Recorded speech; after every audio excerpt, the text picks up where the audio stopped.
Hello. Hello. Alrighty. So where should we start? What do you guys think of the book rules? I loved it. I absolutely loved it. I was reading it, and I was like, this is the first time in a really long time that I don't want to just put a book down. Mm-hmm. You know, first time I've actually been enjoying a book in a really long time. I love the perspective that it took. Mm-hmm. Yeah. Not from the person who had the disability, not from the parents, but a sibling. Yeah. It's a new perspective to me. I hadn't read from that perspective before. Yeah. I mean, how it could be kind of painful for the other person, too. Mm-hmm. Yeah, I feel like it just kind of gave, I don't know, it'd be more relatable to kids in school, you know? It's Yeah. especially I remember in my 3rd grade class we had, there was a classmate who had mental disability. And so, I feel like if we'd read this book, then we could have, maybe, better understood her and everything. So I remember I had a really tough time, understanding why she did things. Why did she just fall asleep on the slide, you know, and stuff like that. Mm-hmm. So. Yeah. So the first question is, how do you reinforce this type of behavior? I was having a hard time writing something about that because I didn't know if we were talking about the positive behavior of the video or the negative behavior of the video. And so but now looking back on it, I think I would talk about the positive behavior, maybe the people kind of standing up for the kid. I was just confused on the question. It was a little kind I went with the positive because I feel like that's personally what I would do, is I would support that behavior over the negative. Mm-hmm. Because as I was watching it, I kind of had this really strong feeling I wanted to just step in myself and Yeah. speak for the kid and his family. And Isn't that the truth? I had the same feeling, yeah. But I wouldn't be as passive aggressive, I think. Yeah, I feel like sometimes you shouldn't be. You just kind of have to just stick up and say hey, that's not okay, you know, just kind of be more straightforward. Because sometimes they were, where they were in the, where that was happening. yeah. In the state or, I don't know, I think demographics would have a lot to do with it too. mm-hmm. Yeah. I think it really showed how much our awareness of special needs has Changed. yeah. Mhm. Oh gosh, yeah. I think back in the day it would have been you need to control your child. Mhm. And everyone will be staring at you yeah, you do. Yeah. Now Yeah. it's kind of you should just respect the fact that this child is different. Mm-hmm. Yeah, kind of made me think of David in the video store, you know? About... Oh, okay. Yeah, sorry, I was kind of jumping into this, sorry. I was just making a little connection kind of thing. I was David. I was oh, look. But yeah, it's how I was thinking about in the past, if David had been yelling out PG-13 for mature audiences, you know, in the middle of the video store, someone would be sir, can you please control your child? Please keep him from yelling. But now, even though Catherine was embarrassed or something, people are just oh, he just has he's just different, you know, Yeah. people don't really even It's just when who he is. yeah, we're a lot more accepting of it Mm-hmm. today, which I think is great. So I think part of the acceptance is that we have become so much more aware of. mhm. Yeah, I think just understanding and knowing and that they've made it a lot more public now. That really helps. Next question.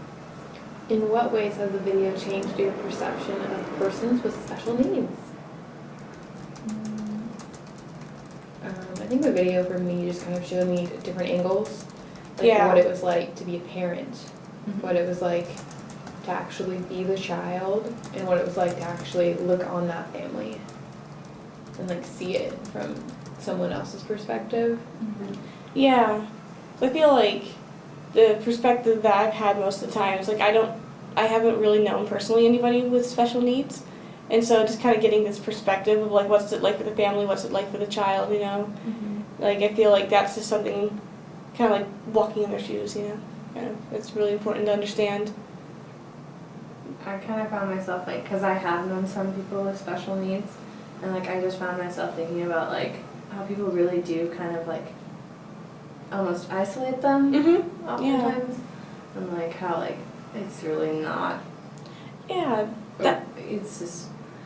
That reminds me of something in Rules again. I know I keep going back to that, but I just really enjoyed the book. Something that kept on irritating me throughout the whole story was whenever Jason would be at with his speech therapist, she would like first like yell, kind of like like yell at him like, "How's it going, Jason?" Talk like really simple to him, and then look to his mom and was like, "How's his day going?" Instead of like, "Hey, Jason, how's your day going?" And then waiting for him to like communicate. Yeah, I just like it was like ignoring him as a person. And I feel like that happens a lot, you know? I think it's an important aspect to include in the book though, because it compares like. Yeah. Like if you don't have that opposite side, it's hard to see how different it really can be. Yeah.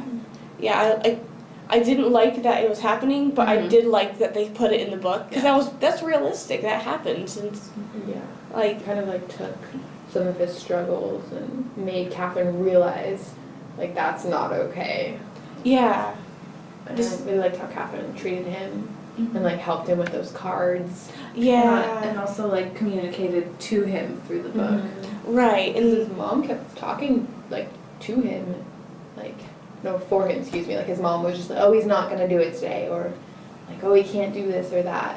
And I think part of that was too that he didn't have some of the cards to like say the words he wanted. And then like Catherine helped give him those cards too. Yeah, like one of my favorite parts was when Catherine overhears the mom saying, "Don't you whatever me, young man." I was just like, yes!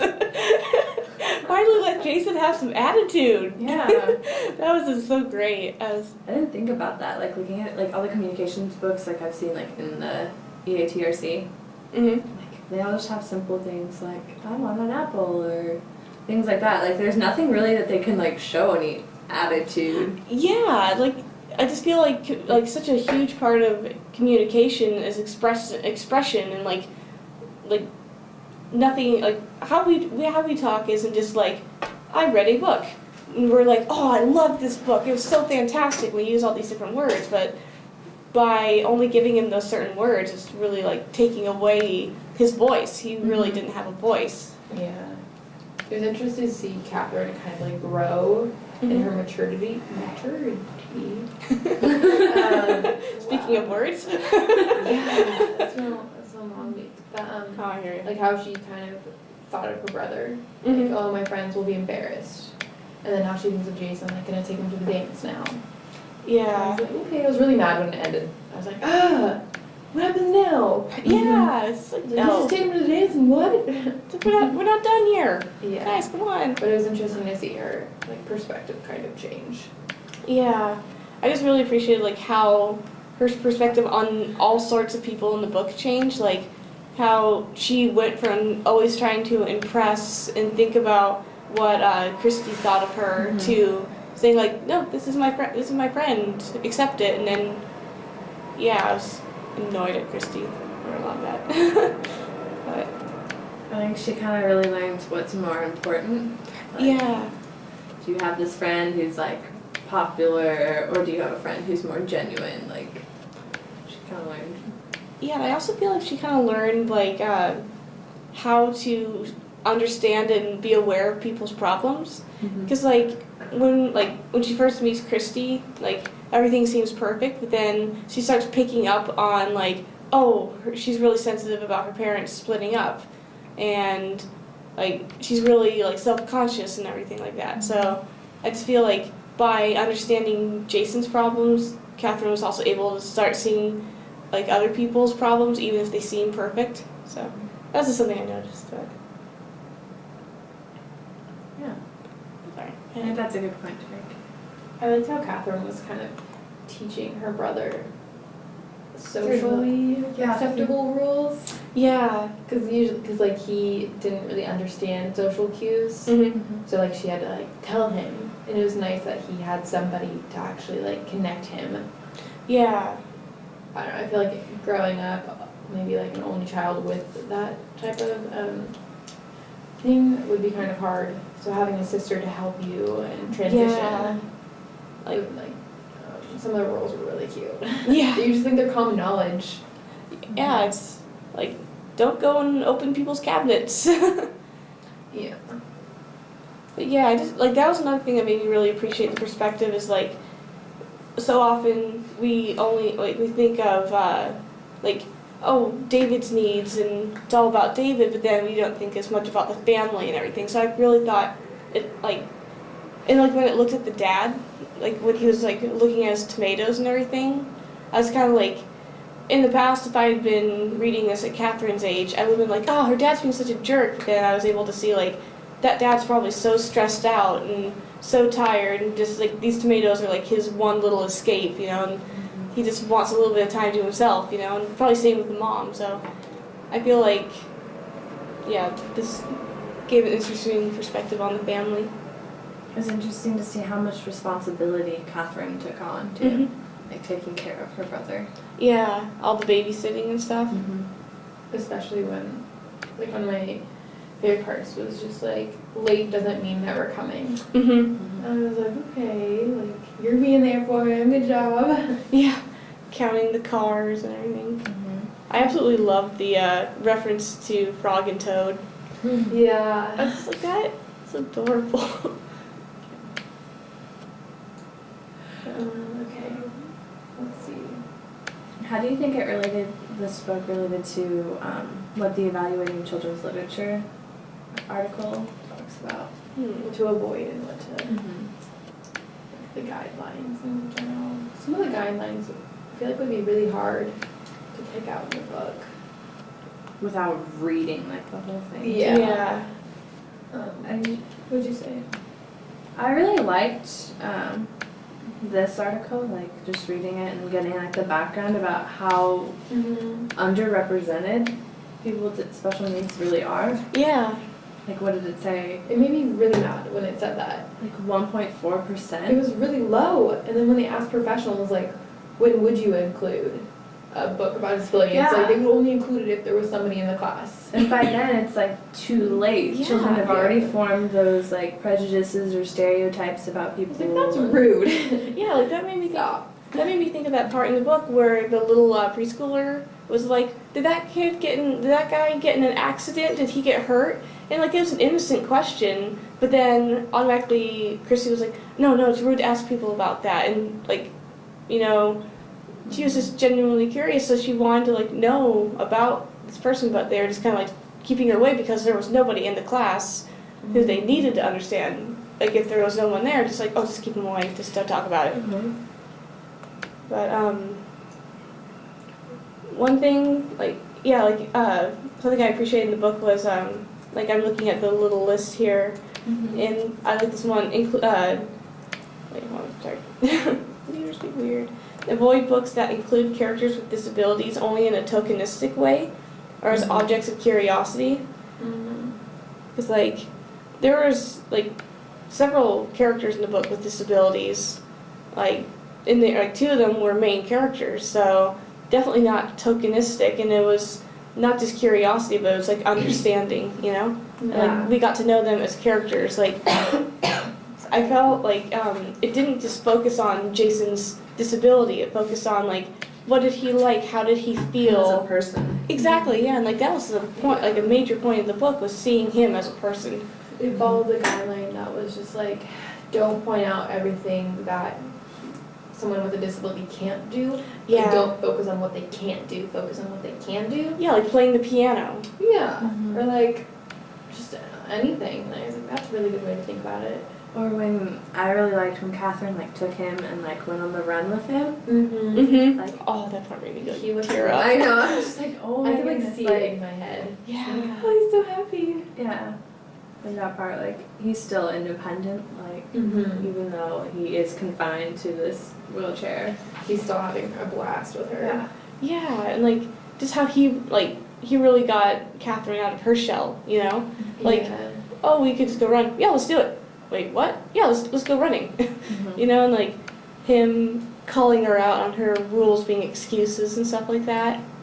Yeah. Like, I really appreciated that, like, instead of the normal character with a disability being the victim, as I was mentioning in the list, like, he was calling out that, like, Catherine had things that, like, she was struggling with too, but didn't know it. So, like, she almost had, like, I don't know, like, I don't know how to exactly put it. We all have our little challenges. And Yeah. And, like, instead of just her helping him the whole entire time, he helped her overcome her challenges and her, like, social anxieties and stuff like that about being with her brother, being with Jason, yeah. So I really appreciated that. I think that kind of goes into like seeing or promote positive images of persons with disabilities, representing them strong, independent, as people who others can look up to. Yeah. Oh, for sure. Like, yeah, because, like, did it ever say how old Jason was? I didn't quite catch that. Around Her age. Yeah. That's what I thought. I noticed in like all these children books, like they always have like a romantic person, but it's always someone of the same age. Yeah. I was like, okay, like They're even, really close. yeah, even in the book coming up this week, it's like we think she was the same age. It never Okay. says her age. Yeah. But, like, It only says I think Alex's age. But anyway, Yeah. this week's reading. I know, we just found that book. But, Yeah. I like that article. I did. I really liked. I thought it was interesting that the like avoid tips section was so much longer than the choose Yeah. section. this kind of makes you think, like, just how many books did they have to go through to get this big, huge, long list, you know? Like, how many books have kind of Yeah. done it wrong? It kind of makes you think about like, okay, how many stereotypes are there? Too? Yeah. Like, I'm sorry to bring this up, but, what I thought of was how, you know the show South Park? Mm-hmm. You know the character, there's like Timmy and Jimmy. I just think, like, because there are two characters, like one's in a wheelchair and one's on these crutches with a speech impediment. And I'm just like, is this, like, that is such a stereotype. I know South Park obviously is full of stereotypes, but yeah, obviously.